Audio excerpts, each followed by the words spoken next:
Hello friends, હું જે Patel from pioneer school of science આપનું સ્વાગત કરું છું.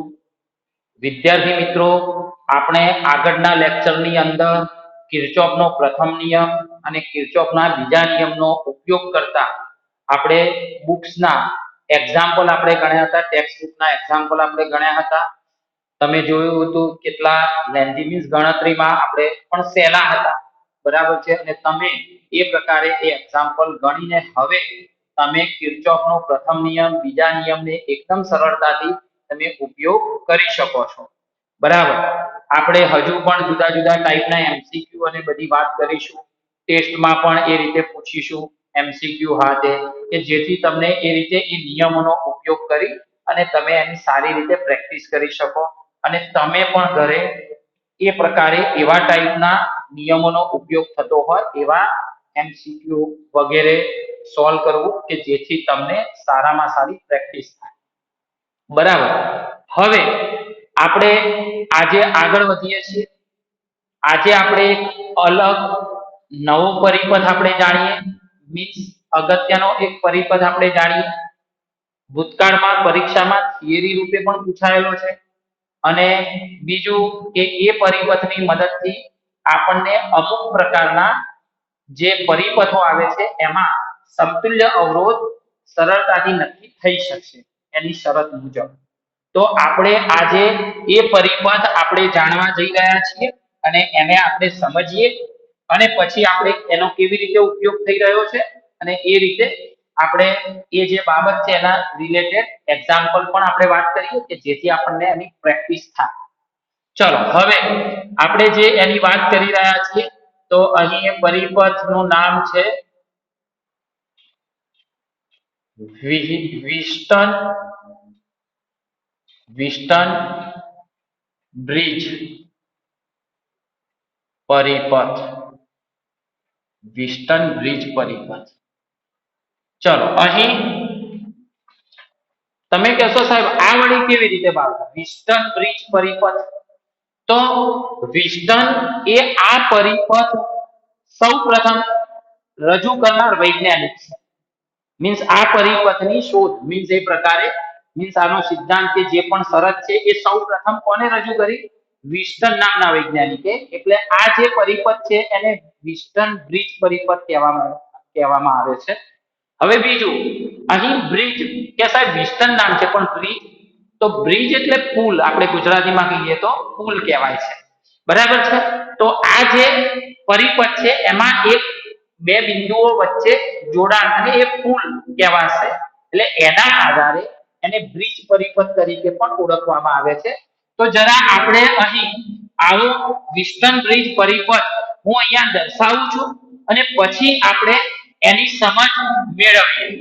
તો અહીં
અહીંયા બેટરી છે જોડેલી, અહીંયા હું આ કળ અહીંયા જોડું છું, બરાબર છે. તો આ પ્રમાણે આપણે બાબત વિચારીએ.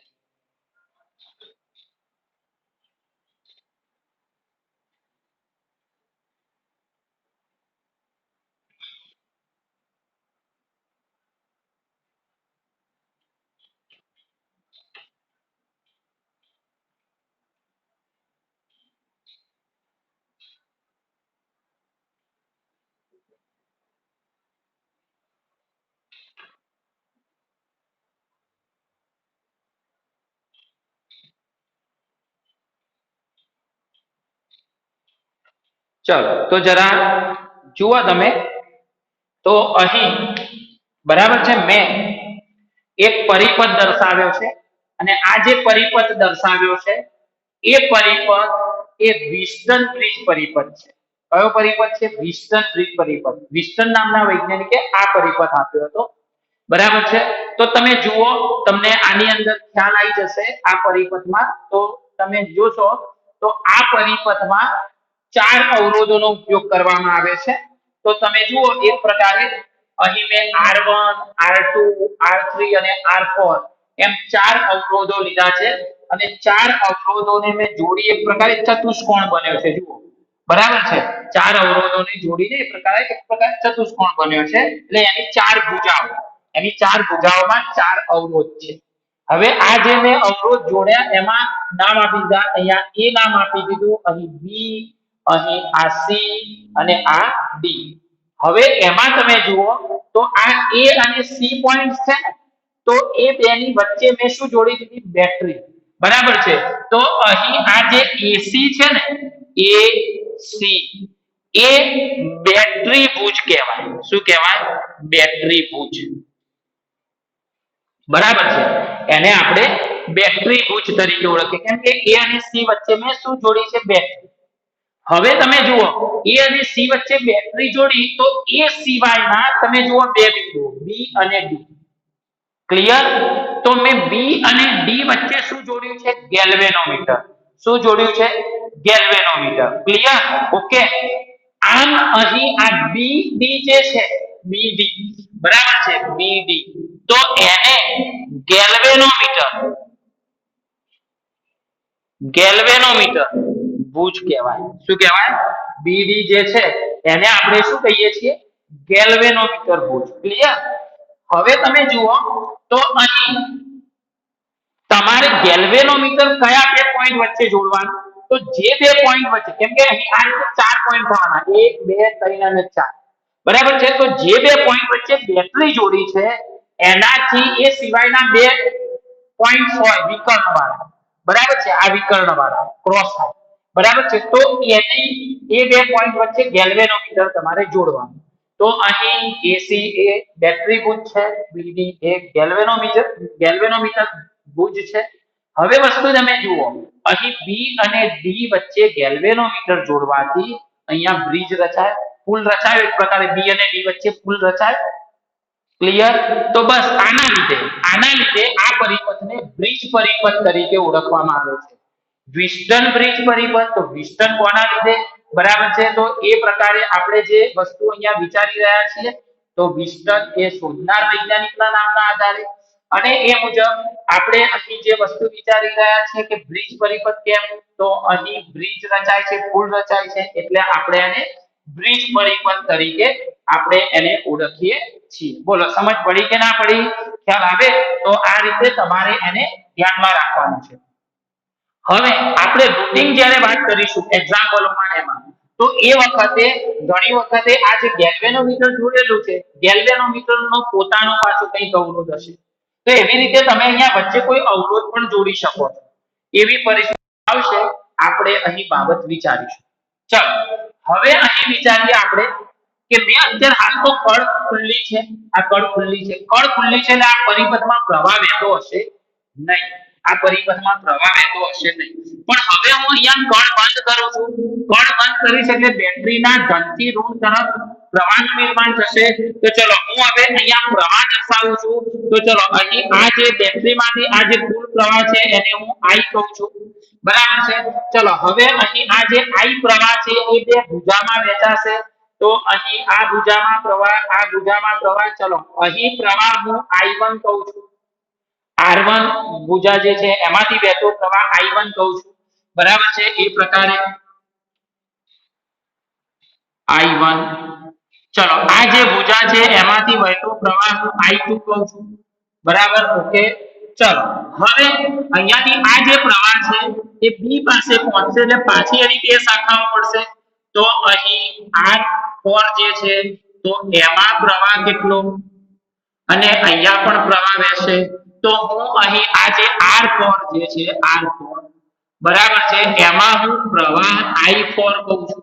શું કહું છું I4 ક્લિયર અને અહીં આપણે વાત કરીએ તો ગેલ્વેનોમીટરમાં જે પ્રવાહ વહેતો હોય તો ગેલ્વેનોમીટરમાં વહેતા પ્રવાહને હું Ig આ સ્મોલ g કર્યો છે મેં Ig ગેલ્વેનોમીટરમાં વહેતો પ્રવાહ એને હું Ig સ્મોલ g લખું છું ક્લિયર અને બીજી બાબત અહીં અહીંયા આ જે R3 છે એ R3 માંથી વહેતો પ્રવાહ હું I3 કહું છું કેટલો કહું છું I3 ક્લિયર ઓકે તો આ પ્રમાણે હું બાબત વિચારું છું હવે જરા મને ક્લિયર કરજો કે આ પ્રવાહ I2 છે અહીંયા B પાસે Ig પ્રવાહ આ તરફ જશે તો આ I4 પ્રવાહ કેટલો હશે કિર્ચોફના પ્રથમ નિયમ અનુસાર મને કહો જરા કિર્ચોફના પ્રથમ નિયમ મુજબ કહો તો તમે જુઓ I4 કેટલો હશે તો આ I4 એ આ I2 પ્રવાહ B તરફ આવે છે એમાંથી Ig આ તરફ જાય છે તો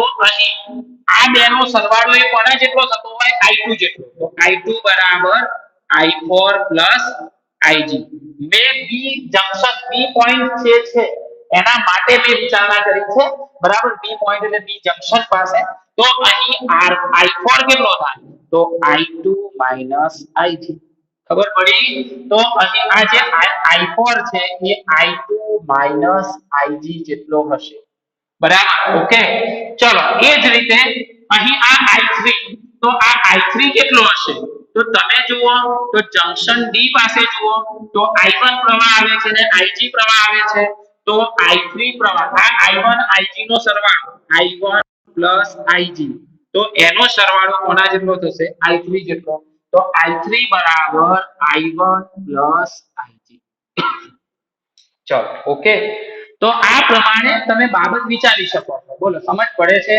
બાળકો મિત્રો ક્લિયર તો અહીં મેં તમને એક સહજ આમાં મેં કિર્ચોફનો પહેલા નિયમ યુઝ કરી એ પ્રકારે આ બધી બાબતો દર્શાવી હવે આ વિસ્ટન બ્રિજ પરિપથમાં મહત્વની બાબત શું છે તો આ વિસ્ટન બ્રિજ પરિપથમાં મહત્વની બાબત છે વિસ્ટન બ્રિજ પરિપથનું સંતુલન ક્લિયર વિસ્ટન બ્રિજ પરિપથ જે છે એનું સંતુલન એ ખૂબ મહત્વનું છે તો આપણે એ બાબત અહીં ક્લિયર કરવાનો પ્રયત્ન કરીએ બરાબર છે ને એને સમજીએ તો બરાબર ધ્યાનમાં રાખજો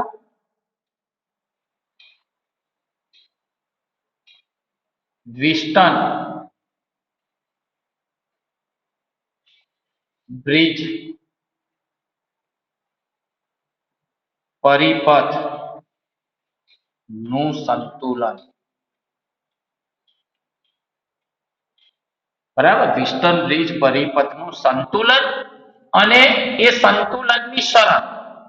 એ સંતુલનની શરત બરાબર આપણા માટે બહુ મહત્વની બાબત છે આના રિલેટેડ આપણે ઘણું બધું સોલ્વ કરવાના છીએ આગળ જતા બરાબર છે એ પ્રકારે તો હવે હું અહીંયા એની વાત કરું એટલે હવે પ્રશ્ન એ છે કે સાહેબ વિસ્ટન બ્રિજ પરિપથનું સંતુલન કઈ રીતે થાય સંતુલન કોને કહેવાય બ્રિજ પરિપથ સંતુલનમાં છે એમ ક્યારે કહેવાય તો અહીંયા ક્લિયર કરી દો બ્રિજ પરિપથ સંતુલનમાં ત્યારે કહેવાય કે જ્યારે આ બ્રિજ છે ને એ બ્રિજમાં વહેતો પ્રવાહ શૂન્ય ક્લિયર જ્યારે આ જે બ્રિજ છે ને બ્રિજની વચ્ચે ગેલ્વેનોમીટર ટૂંકમાં ગેલ્વેનોમીટરમાંથી વહેતો પ્રવાહ અથવા તો આ બ્રિજ તરીકે જે પણ અહીંયા જોડેલું હોય અવરોધ જોડેલો હોય તો અવરોધ તો એમાંથી વહેતો પ્રવાહ જ્યારે 0 હોય ત્યારે બ્રિજ પરિપથ સંતુલનમાં હોય તમે કહેશો સાહેબ એ કેવી રીતે થાય તો હવે જુઓ અહીં આ ચાર ભુજાઓમાં ચાર અવરોધ જોડેલા છે તો એમાંથી બાબતો એ છે કે એમાંથી કોઈ એક બે અવરોધો ફિક્સ હોય બીજા અવરોધ આપણે બદલી પણ શકતા હોઈએ તો હું અહીં આ ચાર ભુજાઓમાં એવી રીતે અવરોધો બદલી અને સેટ કરું છું કે મને કોઈ એક સ્થિતિ માટે ગેલ્વેનોમીટરમાંથી વહેતો પ્રવાહ બરાબર છે શૂન્ય મળે બરાબર જ્યારે ગેલ્વેનોમીટરમાંથી વહેતો પ્રવાહ Ig શૂન્ય થાય બરાબર છે ત્યારે બ્રિજ પરિપથ બરાબર છે સંતુલનમાં છે એમ કહેવાય બરાબર તો એ હું ક્લિયર કરું છું કે આ પરિપથ જે છે એમાં R1 R2 R3 અને R4 ના મૂલ્યો એવી રીતે સેટ કરીએ કે જેના પરિણામે ગેલ્વેનોમીટરમાં વહેતો પ્રવાહ શું થાય 0 થાય તો એ વખતે બ્રિજ પરિપથ સંતુલનમાં છે એમ કહેવાય તો અહીંયા લખીશું જ્યારે Ig ગેલ્વેનોમીટરમાંથી વહેતો પ્રવાહ IG છે તો જ્યારે IG બરાબર 0 થાય ત્યારે બ્રિજ પરિપથ ત્યારે બ્રિજ પરિપથ સંતુલન માં કહેવાય સંતુલનમાં કહેવાય ક્લિયર ઓકે જ્યારે ક્લિયરલી ગેલ્વેનોમીટર Ig 0 હોય એટલે ગેલ્વેનોમીટર માંથી વહેતો પ્રવાહ શું થઈ જાય શૂન્ય થઈ જાય ગેલ્વેનોમીટર માંથી વહેતો પ્રવાહ શું થઈ જાય શૂન્ય બરાબર અને બીજું કે કંઈ બને પણ R1 R2 R3 R4 ના જે મૂલ્યો છે ને એને આપણે એ પ્રકારે એવા સેટ કરીએ બદલી શકાય આ બધા મૂલ્યો શું છે અમુક બદલી શકાય એવું હોય અને બદલીને એવી સ્થિતિ સેટ કરી કે જે વખતે ગેલ્વેનોમીટર માંથી વહેતો પ્રવાહ શૂન્ય થઈ જાય એટલે અહીંયા ગેલ્વેનોમીટર એ શૂન્ય આવર્તન બતાવે તો એ વખતે બ્રિજ પરિપથ સંતુલનમાં છે એમ કહેવાય Ig બરાબર 0 એને તમે ગેલ્વેનોમીટર માંથી વહેતો પ્રવાહ અથવા બ્રિજમાંથી વહેતો પ્રવાહ શૂન્ય છે એમ કહેવાય ક્લિયર તો એ રીતે તમારે એને ધ્યાન રાખવાનું છે ચલો હવે આ સ્થિતિમાં જ્યારે Ig બરાબર 0 એટલે બ્રિજ પરિપથ સંતુલન હવે હું કઈ તરફ આગળ વધું છું એની શરત વિસ્તરણ બ્રિજ પરિપથ સંતુલનમાં છે એની શરત મેળવવા તરફ જઈ રહ્યો છું તો ચલો પહેલા તો જ્યારે સંતુલનમાં હોય એટલે Ig બરાબર 0 હોય તો મને જરા કહેજો આકૃતિ ઉપરથી ચલો આ Ig બરાબર 0 થાય માની લો તો બ્રિજ પરિપથ સંતુલનમાં થયો તો Ig બરાબર 0 ચલો તો આ સ્થિતિમાં I3 બરાબર કેટલું થાય તો I1 Ig તો કેટલું થાય I1 0 એટલે કે I3 બરાબર I1 થાય ક્લિયર જ્યારે બ્રિજ પરિપથ સંતુલનમાં હોય ત્યારે આ I3 પ્રવાહ એ I1 જેટલો થાય ટૂંકમાં I1 વહે ક્લિયર ચલો આ બાજુ I4 તો I4 બરાબર I2 0 તો I4 બરાબર I2 થાય ખબર પડી તો જ્યારે Ig બરાબર 0 હોય એટલે કે બ્રિજ પરિપથ સંતુલનમાં હોય ત્યારે આ I3 બરાબર કેટલો થાય I1 અને આ I4 બરાબર કેટલો થાય એ પ્રમાણે આપણે અહીંયા વાત કરીએ તો I4 બરાબર I2 થાય I4 બરાબર I2 થાય બોલો ખબર પડી ક્લિયર પણ ક્યારે જ્યારે Ig બરાબર 0 હોય ત્યારે ઓકે હવે હું તમને અહીં જે વાત કરી રહ્યો છું એ મુજબ બ્રિજ પરિપથ સંતુલનમાં તો હવે આપણે એની બાબત વિચારીએ તો ચલો હવે હું અહીંયા કિર્ચોફનો બીજા નિયમનો ઉપયોગ કરીશ અને એના આધારે સૂત્ર લખીશ તો ચલો હું અહીંયા ધ્યાનમાં લઈ રહ્યો છું જો તો પહેલો અહીંયા આ ગાળો બંધ ગાળો ધ્યાનમાં લો આ ગાળો ધ્યાનમાં લો ચલો અહીં આ રીતે ગાળો છે તો A B B A ચલો પછી અહીંયા આ રીતે ગાળો ધ્યાનમાં લઈશ C B B C તો આ રીતે અહીંયા હું ગાળો ધ્યાનમાં લઈશ તો ચલો અહીં પહેલો બંધ ગાળો હું ધ્યાનમાં લઉં છું A B C D બંધ ગાળા માટે KSL લાગુ પાડો ચલો કિર્ચોફનો બીજો નિયમ KSL કિર્ચોફ સેકન્ડ લો ચલો તો શરૂ કરાવો કિર્ચોફનો બીજો નિયમ તો તમે એપ્લાય કરતા તમને આવડે જ છે ચલો અહીંયાથી આપણે A થી B તરફ જઈએ તો પ્રવાહ અને મુસાફરી એક જ તો શું લખશું -I2 R2 -I2 R2 clear ચલો હવે આગળ અહીંયાથી C ઉપર જઈશું સોરી B થી C ઉપર નહીં પણ A B D A તો A B D સુધી પહોંચ્યા હવે B થી D ઉપર તો ચલો અહીંયા તો પ્રવાહ 0 એટલે આ ભુજાનું કશું જ નહીં લખાય બરાબર છે ચલો હવે D સુધી પહોંચી ગયા હવે D થી ક્યાં જઈશું A ઉપર તો D થી A ઉપર તો I1 અને પ્રવાહની દિશા સોરી I1 અને મુસાફરીની જે D થી A તરફ જાવ એટલે મુસાફરીની દિશા પ્રવાહની દિશા કરતા વિરુદ્ધ થાય તો શું લખીશું I2 R2 plus I1 R1 is equal to 0 ચલો આના ઉપરથી શું લખાશે માઈનસ છે અને પેલી બાજુ લઈ જાઉં તો I1 R1 is equal to I2 R2 બોલો લખાશે કે નહીં ક્લિયર આના ઉપરથી આપણે બાબત અહીંયા લખીએ તો હું આને ઉપરથી શું લખીશ I1 by I2 is equal to R2 by R1 આ R1 નીચે આવશે અહીંયા અને I2 આ બાજુ તો તમને કંઈક આવું સૂત્ર મળ્યું આને નંબર 1 આપું છું બરાબર છે ચલો ઓકે તો અહીં બીજો, હવે બીજો ગાળો લઈએ ચલો. તો બીજો ગાળો તો સી બી ડી સી બંધ ગાળા માટે. ચલો તો એના માટે તો ચલો શરૂ કરો. સી થી ક્યાં જાવ? બી ઉપર. તો સી થી બી ઉપર જાઓ તો એ પ્રમાણે જુઓ I4 ક્લિયર. તો વિરુદ્ધ દિશા એટલે I4 R4. ચલો પછી બી થી અહીંયા આવો તો પ્રવાહ 0 છે, IG 0 એટલે આ ભુજાનું નહીં લખવાનું. જોજો IG હું 0 બ્રિજ સંતુલનમાં હોય ત્યારે પ્રવાહ IG 0 થાય. તો એ સ્થિતિમાં આપણે વાત કરી રહ્યા છીએ. બરાબર છે. તો એ મુજબ અહીંયા ડી ઉપર આવે. ચલો ડી થી આ તરફ એટલે -I3R3 બરાબર 0 ક્લિયર.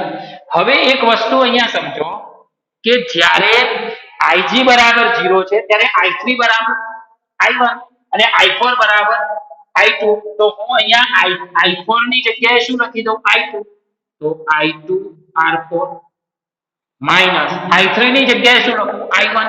તો I1R3 0. ચલો આના ઉપરથી આપણે સામે આને લઈ જઈએ તો ચલો શું લખાશે? I1R3 બરાબર I2R4. ચલો I2 હું અહીંયા નીચે લઈ જાઉં તો I1/I2 બરાબર. ધ્યાનથી આપણે ક્લિયર કરી રહ્યા છીએ. બરાબર છે. તો I2 નીચે લઈ જઈએ તો R3 આ બાજુ આવશે તો R4/R3 ક્લિયર. તો તમને અહીં આ પ્રકારે સમીકરણ મળ્યું. આને હું સમીકરણ નંબર 2 આપું છું. બરાબર. સમીકરણ 1 જુઓ I1/I2 અને સમીકરણ 2 જુઓ એ પણ I1/I2. તો આ બંને સમીકરણોને શું કરીએ? સરખાવી દઈએ. બરાબર છે. ચલો આપણે એને સરખાવીશું. સમીકરણ 1 અને 2 ને સરખાવતા સમીકરણ 1 અને 2 સરખાવતા. ચલો તો આપણે એ બંનેને સરખાવીશું. તો અહીંયા જુઓ હું અહીંયા લખું છું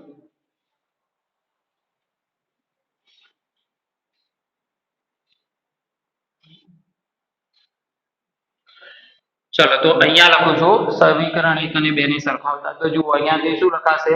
આ બે ને સરખાવો તો R2/R1 is equal to R4/R3.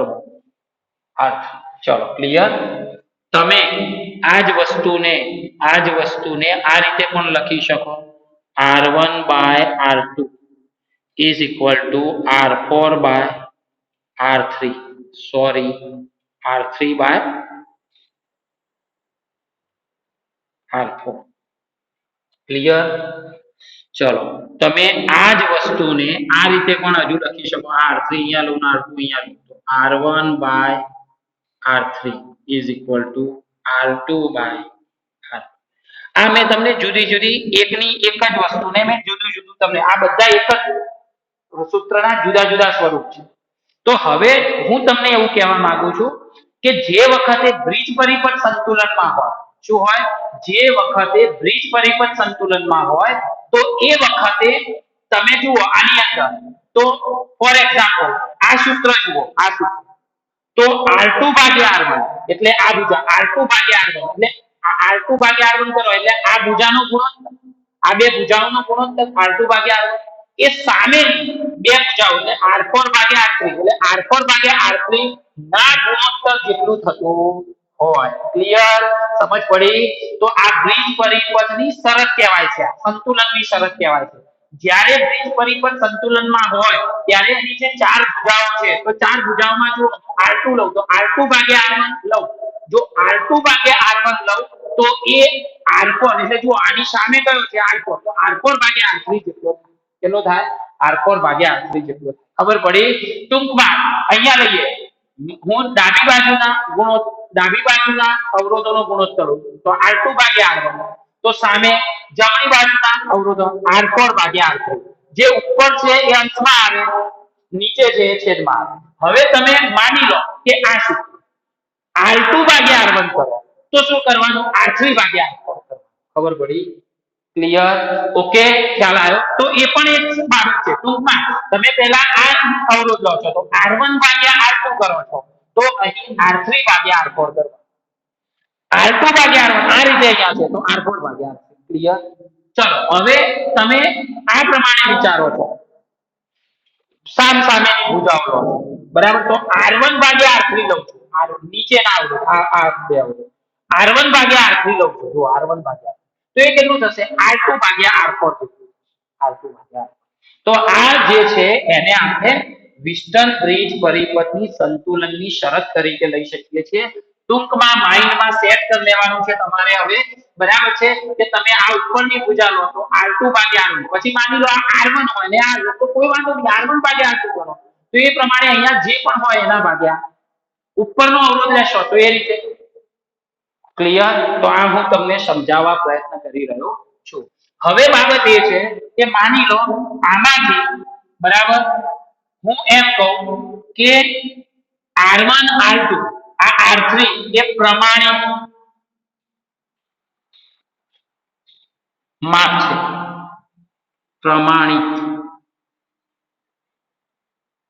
પ્રમાણિત માપ છે અને માની લો આ R4 જે છે એ અજ્ઞાત છે. R4 અવરોધ અજ્ઞાત. R4 અવરોધનું તમને મૂલ્ય ખબર નથી તો આપણે ટૂંકમાં એવું કહીશું કે R1 અને R2 જ્ઞાત છે. આ પણ એક પ્રકારે જ્ઞાત થઈ જાય. તો આપણે R4 અજ્ઞાત શોધવો છે તો આમાંથી હું R4 ને કરતા બનાવું તો અજ્ઞાત અવરોધ R4 અજ્ઞાત અવરોધ R4 બરાબર. તો હું R4 ને અહીંયા કરતા બનાવું ગમે તે સૂત્રમાંથી તમે કરતા બનાવો તો R3 અહીંયા જતો રહે તો R4 બરાબર R3 into R2 by R1. ખબર પડી? R3 અહીંયા જતો રહે તો એ પ્રમાણે. તો આનો અર્થ શું થયો? આ ચાર ભુજાના ચાર અવરોધો છે. એમાંથી તમે ત્રણ જાણતા હો, ત્રણ અવરોધો જાણતા હો તો તમે ચોથો અજ્ઞાત અવરોધ શોધી શકો છો. તમે ચોથો અજ્ઞાત અવરોધ એ પ્રકારે કહીએ તો શોધી શકો છો. બોલો સમજ પડે છે હું શું કહી રહ્યો છું? આ બધી બાબતો આ જુદી જુદી બાબત અહીં હું વિચારી રહ્યો છું તો એ પણ આ સ્થિતિ ક્યારે લેવાય? બ્રિજ પરિપથ સંતુલનમાં હોય ત્યારે. અને બ્રિજ પરિપથ સંતુલનમાં છે એવું તમને આ શરતથી પણ ખબર પડે. કઈ રીતે? તો તમે કોઈ પણ પરિપથ તમને આપવામાં આવે તો તમારે એની બે ભુજાઓ ધારો કે ડાબી બાજુની ભુજા તો ડાબી બાજુનો ઉપરનો અવરોધ ભાગ્યા નીચેનો અવરોધ, જમણી બાજુનો ઉપરનો અવરોધ ભાગ્યા નીચેનો અવરોધ એમ કરીને ગુણોત્તર લો. જો ગુણોત્તર સરખો આવે તો બ્રિજ પરિપથ સંતુલનમાં છે એમ કહેવાય. તો તમે તરત આ સૂત્ર મૂકી શકો છો અને એને ક્લિયર કરી અને શોધી શકો છો. જ્યારે આ રીતે ગુણોત્તર સરખા થાય ત્યારે બ્રિજમાં વહેતો પ્રવાહ 0 થશે. તો બોલો ખબર પડી? ક્લિયર?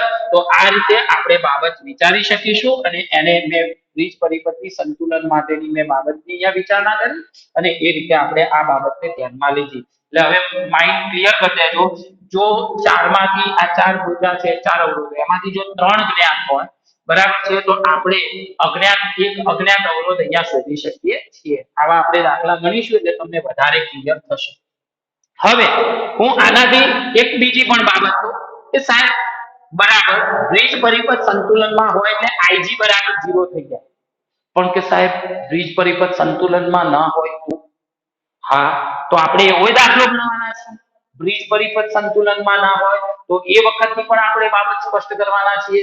તો અહીં હું એની પણ સ્પષ્ટતા કરી દઉં જરા.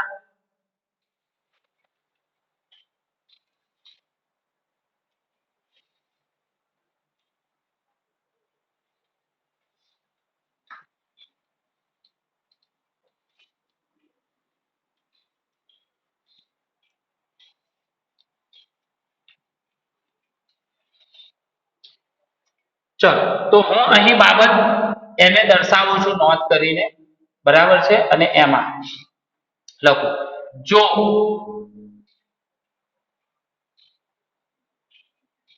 હવે તમને એમ થાય કે સાહેબ આવી રીતે આ અવરોધોનો જે ગુણોત્તર છે સરખો થયો બરાબર છે તો બ્રિજ પરિપથ સંતુલનમાં છે આપણે એવું કહી શકીએ છીએ. બરાબર છે પણ આ ગુણોત્તર સરખો ના હોય તો નોંધ કરી લખું છું જો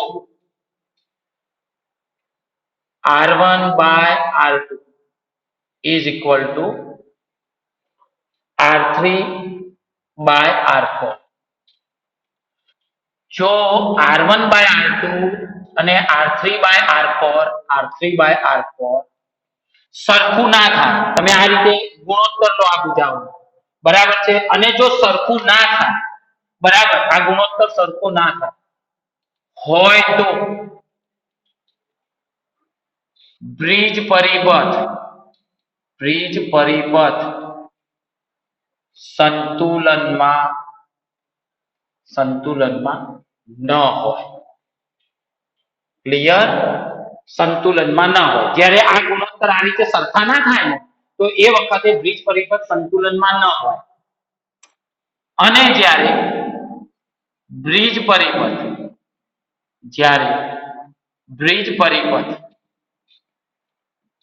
સંતુલનમાં ન હોય ત્યારે Ig is equal to 0 ન હોય. ક્લિયર? એટલે Ig ની કિંમત 0 ના થતી હોય. એટલે હવે શું થાય? Ig ની કિંમત 0 ના થતી હોય, બરાબર છે, તો એ વખતે I4 એ I2 - Ig, એટલે એ I4 એ I2 જેટલો નહીં થાય. એટલે એ પ્રમાણે એટલે બાબત એ છે, એવા સંજોગોમાં એવો દાખલો ગણીશું કે એ વખતે આપણે આ Ig પ્રવાહ 0 ના થતો હોય તો Ig પ્રવાહ કેટલો થાય તો એ શોધવાનો પણ આપણે દાખલો ગણવાના છીએ અને એને એ પ્રકારે આપણે બાબત વિચારીશું એને, બરાબર છે, એટલે એ રીતે એ શોધવાનો થશે, આપણે દાખલો ગણવાના છીએ એ પ્રકારે. તો એ વસ્તુ છે. હા, પણ એટલું ખરું કે જ્યારે આ સ્થિતિ આવશે સંતુલન નહીં હોય એ વખતની સ્થિતિ, તો એ વખતે આપણને દાખલો થોડો લેન્ધી થઈ જશે, એટલે મીન્સ કિર્ચોફના બીજા નિયમોનો એનો ઉપયોગ કરવો પડશે ને એ રીતે આપણે Ig પ્રવાહ શોધવો પડશે. ત્યારે સંતુલનમાં ન હોય ત્યારે. પણ જો સંતુલનમાં જ હોય, આ શરતનું પાલન થતું હોય, ઇઝ ઇક્વલ ટુ આ ગુણોત્તર બરાબર આ ગુણોત્તર થતું હોય, તો બ્રિજ પરિપથ સંતુલનમાં હોય એટલે એ પ્રમાણે Ig 0 હોય. પણ સંતુલનમાં ના હોય, શરતનું પાલન ન થતું હોય, તો જ એ પ્રકારે કહીએ તો પછી ગણતરી વધી જતી હોય છે. તો એ પ્રમાણે બાબત આપણે વિચારીશું, એને ક્લિયર કરીશું. તો આ રીતે જરા એને ધ્યાનમાં રાખો. તમે આ બધી બાબત તમારી નોટની અંદર એ રીતે લખી દીધી હશે, એટલે એ મુજબ તમે એને વિચારજો. ઓકે, તો હું એ રીતે એને તમને બાબતની ચર્ચા કરી. ઓકે, ચલો, આ દોરેલું હશે, તમે આ બધું લખેલું જ છે. હું આને જરા દૂર કરું છું. આ એ તમે લખી દીધું હશે, બરાબર છે, એ પ્રકારે. ચલો આગળ. હવે હું જરા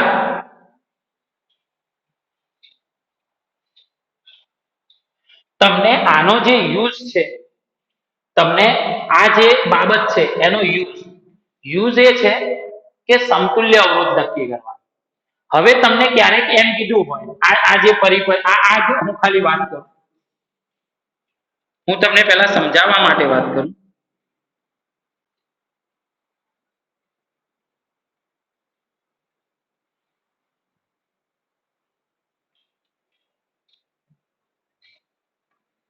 ચલો ક્લિયર? આ પ્રકારે હવે અહીંયા ગેલ્વેનોમીટર જે છે એ કંઈક ના કંઈક તો અવરોધ જ છે, બરાબર છે. હવે માની લો આ અવરોધ R1 છે, આ R2 છે, આ R3 છે ને આ R4 છે. તમે અવરોધો જે લેવા હોય એ પ્રકારે લઈ શકો છો, એમાં કોઈ બાબત નથી. અને માની લો આ અવરોધ જે છે એ R5 છે. હવે તમને એમ કીધું છે આ પોઈન્ટ્સ ને A કહું છું ને આ પોઈન્ટ્સ ને B કહું છું. ઓકે, તમને આવી રીતે પરિપથ અને તમને એવું કીધું છે કે અહીં આ જે છે A અને B વચ્ચેનો સમતુલ્ય અવરોધ શોધો. A અને B વચ્ચેનો સમતુલ્ય અવરોધ શોધો. તો જુઓ પરિપથ આવા પ્રકારનો, હા, ગેલ્વેનોમીટરની જગ્યાએ શું છે, અહીંયા R5 છે. તો હવે હું તમને એવું કહેવા માંગુ છું કે જ્યારે આવી પરિસ્થિતિ આવે તો આનો સમતુલ્ય અવરોધ શોધવા જશો ને તો આપણે શ્રેણી જોડાણ, સમાંતર જોડાણ, તો આ બીજ છે એના લીધે તમે એને સેટ જ નહીં કરી શકો.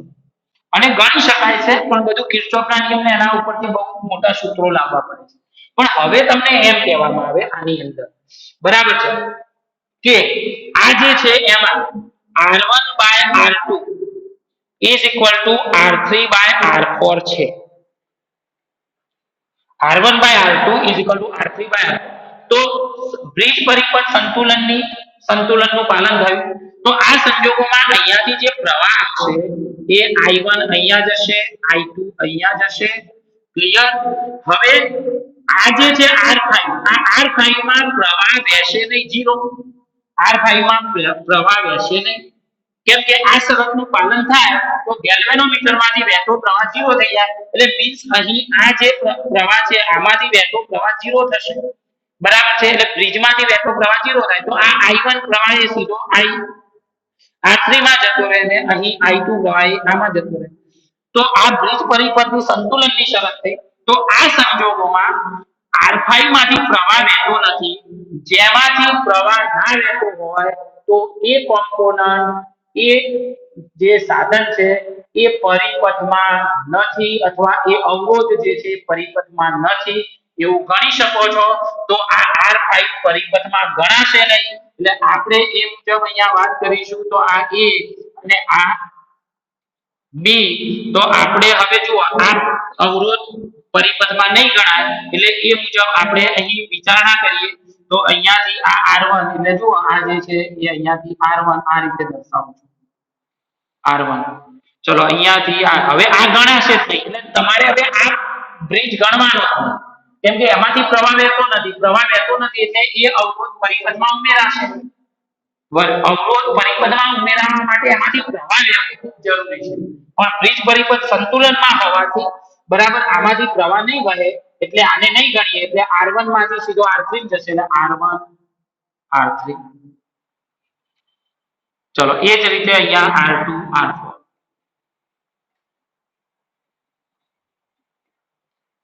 R2 R3 ખબર પડી?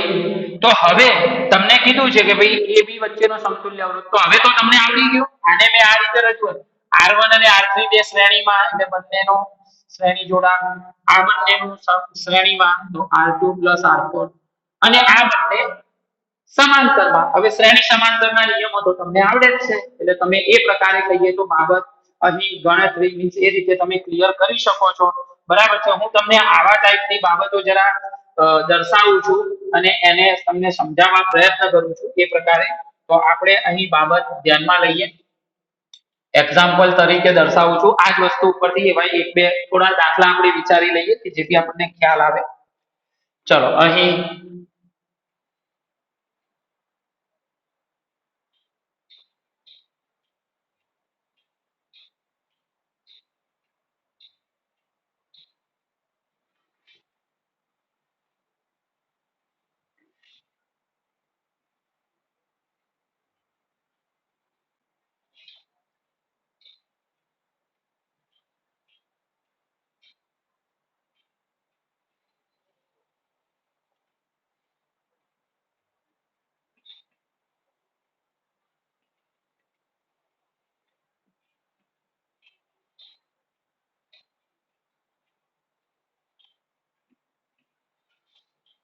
ચલો આ રીતે તમને પરિપથ આપ્યો છે અને તમને એવું કીધું છે કે A અને B વચ્ચેનો સમતુલ્ય અવરોધ શોધો. A અને B વચ્ચેનો સમતુલ્ય અવરોધ શોધો. તો આમાં ખબર પડી કે ના પડી? તમે સહજ એવી ટાઈપની બાબત છે, તમે આને વિચારી શકો છો. ચલો તો આપણે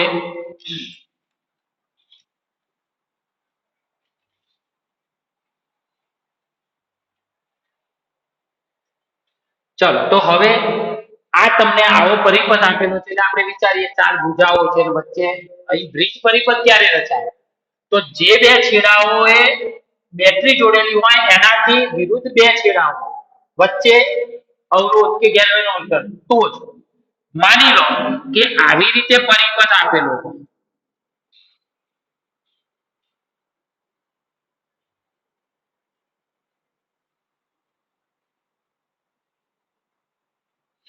માની લો તમને આવી રીતે પરિપથ આપેલું A અને B.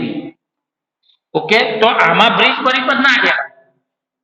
આ એનાથી વિરુદ્ધ છેડા હોય તો તમને માની લો આનો સમતુલ્ય અવરોધ શોધવાનો કીધો હોય તો તમે આ 2 ઓમ કીધું હોય, આ 4 ઓમ કીધું હોય, આ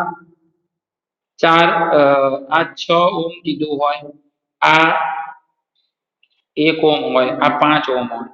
તો ચલો આનું તમારે સમતુલ્ય શોધવું હોય તો આ 2 ઓમ અને 4 ઓમ બે શ્રેણીમાં, આ 2 ઓહ્મ અને 5 ઓહ્મ બે શ્રેણીમાં, અને પછી આ બધા એટલે આ 2 અને 4 6 ઓહ્મ, આ 6 ઓહ્મ અને આ પણ 6 ઓહ્મ. હવે આ 6 ઓહ્મ 6 ઓહ્મ અને 6 ઓહ્મ ત્રણ સમાંતરમાં, તો આના વચ્ચેનો સમતુલ્ય અવરોધ Rab કેટલો થાય? તો સરખા તો 6/3 તો 2 ઓહ્મ. ખબર પડી? જોજો આ રીતે હોય તો આ બ્રિજ પરિપથ નથી. બ્રિજ માટે શું આ બે છેડાઓ છે ને એનાથી વિરુદ્ધ અહીંયા જો આ. તો હવે આના માટે આપણે અહીંયા ક્લિયર કરીએ અને બાબત અહીં વિચારીએ.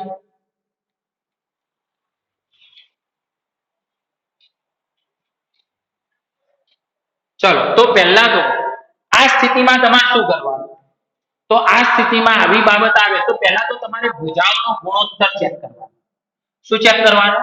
ભુજાઓનો ગુણોત્તર. ચલો આ ભુજાના અવરોધને હું R1 કહી દઉં છું, આને હું R2 કહી દઉં છું, આને હું R3 કહી દઉં છું, આને હું R4 કહી દઉં છું.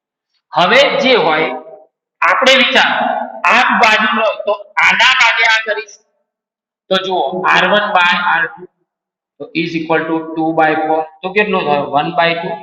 ચલો એ જ રીતે આમાં R3/R4 તો કેટલો 4/8 તો કેટલું થયું 1/2. ખબર પડી? તો આ સંજોગોમાં તમે જુઓ કે ડાબી બાજુની ઉપરની ભુજા ભાગ્યા નીચેની ભુજાનો ગુણોત્તર અને જમણી બાજુની ઉપરની ભુજા અને નીચેની ભુજાનો ગુણોત્તર કેવો થયો? સરખો. એટલે એ પ્રમાણે R1/R2 is equal to R3/R4. Clear છે? એટલે અહીં બ્રિજ પરિપથ સંતુલનમાં કહેવાય. અને બ્રિજ પરિપથ સંતુલનમાં હોય તો અહીંયાથી પ્રવાહ જશે, અહીંયાથી જશે, અહીંયાથી જઈ અહીંયા જશે, પણ અહીં પ્રવાહ બેસે નહીં. અહીંયા પ્રવાહ આમાંથી બેસે નહીં, એટલે આ ભાગ પરિપથમાં કહેવાશે નહીં. બરાબર? જુઓ કઈ રીતે એ નક્કી કરવાનું છે, આ ભાગને પરિપથમાં ગણવું કે ના ગણવું. તો એ તમે કેવી રીતે નક્કી કરશો? તો એની ભુજાઓના ગુણોત્તર દ્વારા. ગુણોત્તર લો આ પ્રકારે સરખું થાય તો બ્રિજ પરિપથ સંતુલનમાં કહેવાય. બરાબર છે? સંતુલનમાં છે. તેથી 3 ઓહ્મ માંથી પ્રવાહ વહેશે નહીં. પ્રવાહ ના વહે આમાંથી, એટલે આ ભાગ પરિપથમાં ના કહેવાય. તો આને સમતુલ્ય હું અહીંયા વાત કરું. ચલો આ A અને આ તો જુઓ 2 ઓહ્મ 4 ઓહ્મ, એટલે આ જે ભાગ છે એ આ પણ અહીંયાથી હવે ગણાશે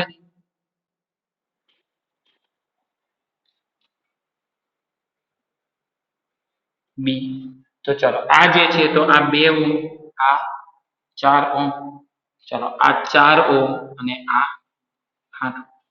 તો અહીં આ જે બે બિંદુઓ થાય ને આને આ બિંદુ ને આ બિંદુ, તો એ બે વચ્ચેનો અવરોધ જે છે ગણાશે કેમ કે એમાં પ્રવાહ વહેતો નથી. તો આ ના ગણાય તો આ બે શ્રેણીમાં થાય, આ બે શ્રેણીમાં થાય.